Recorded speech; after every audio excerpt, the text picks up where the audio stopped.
Monday. I'm gonna set you in the cabinet here so that I can multitask while I talk to you.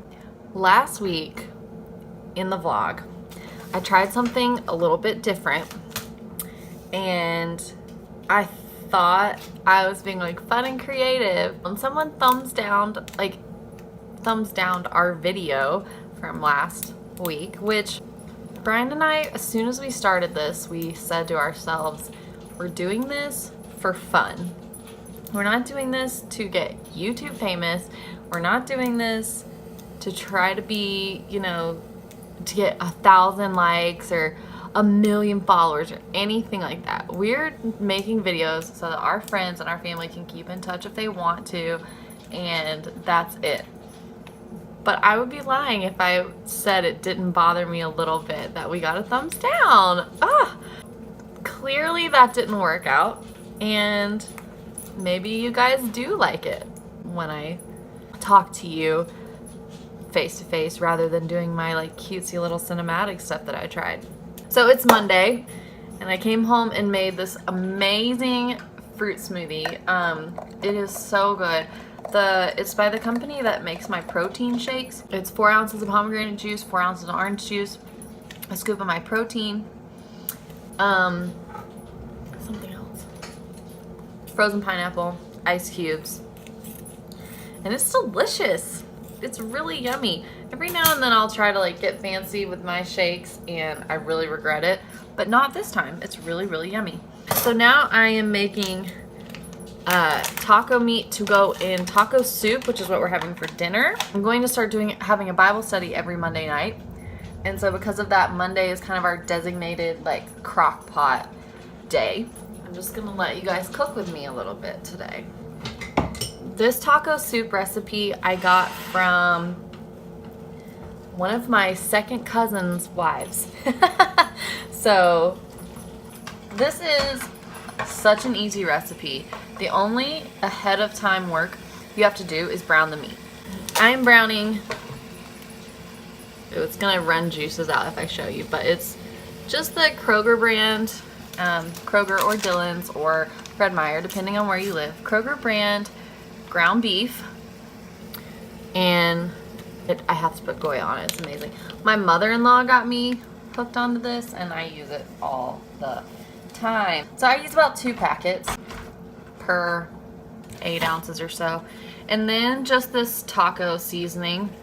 I don't have very much left, so I'm probably just gonna dump it all in there. This is one of the only recipes that I have made so much that I can just make it on a whim. Like I can just be like, oh, we're gonna make taco soup, and I just write it all down and run to the store to grab it.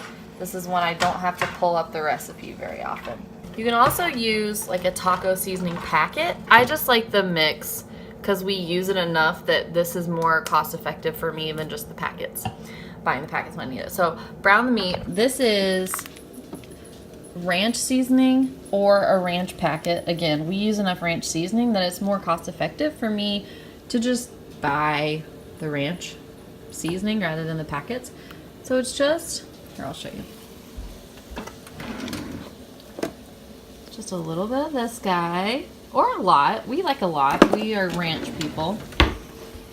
And a can of corn, a can of black beans, and a can of pinto beans. We really like corn in ours, so I use 2 cans of corn. And the black beans are in there, and then pinto beans. You don't have to use pinto. You could use red, you could use Great Northern, whatever you want. We just like pinto. And then you don't drain the cans. That's why this is so soupy, because you don't drain the cans.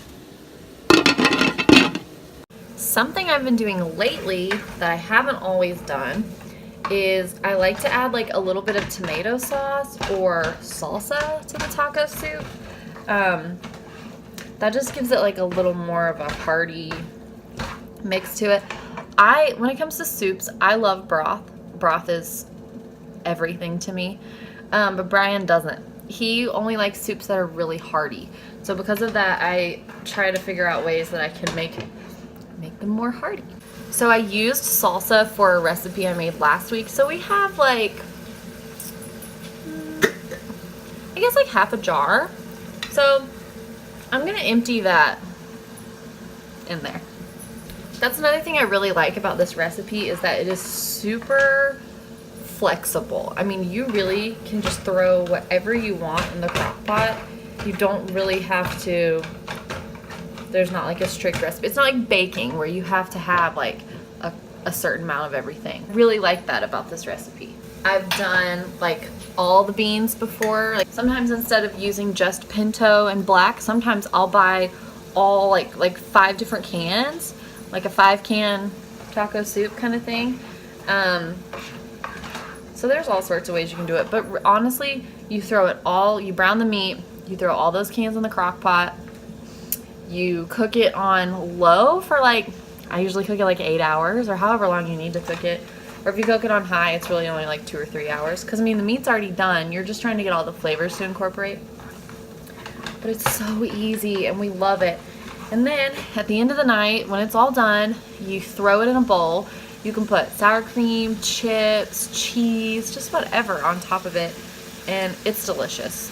After this, I'm going to be cooking an OREO FLUFF, which is a dessert that I've never made before, but I'm going to do a few snacks for Bible study tonight, and that's one of the ones that I'm working on. So stay tuned for that recipe.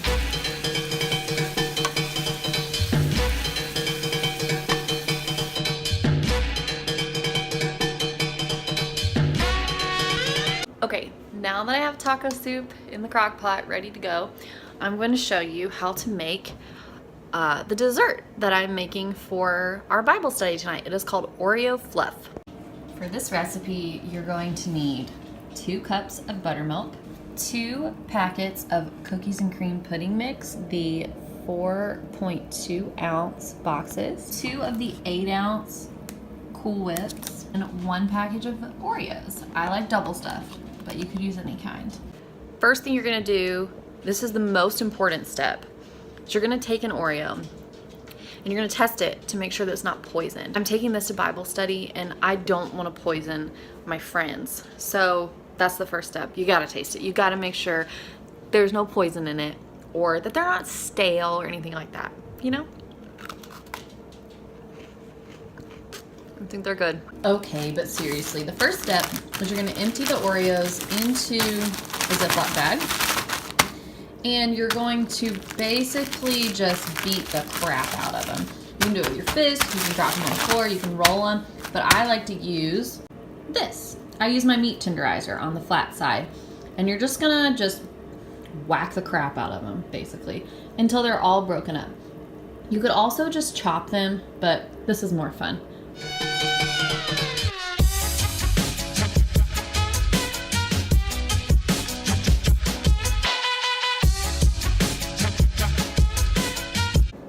So after you have properly crushed your Oreos, you're going to scoop out a cup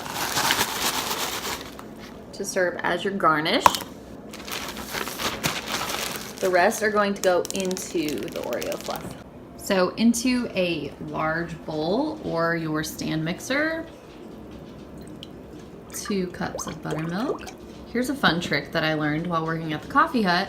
If you have cartons like this, if you pour them upside down, they won't blub blub blub blub like they did before. That's not the technical term for it, but you know.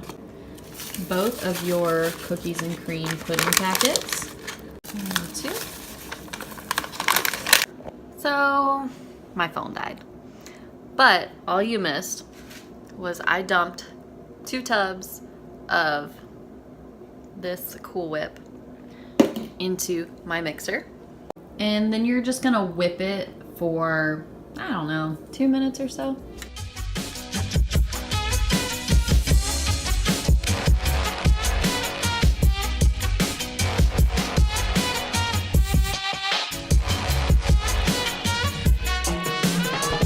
Once it is all well incorporated, we are going to stir in our Oreos.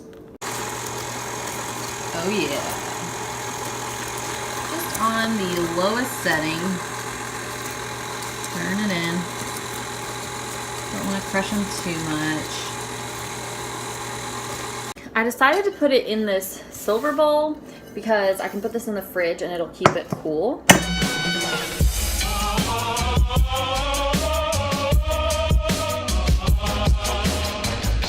This also kind of makes it like a trifle, except for there's no layers, but you could layer it.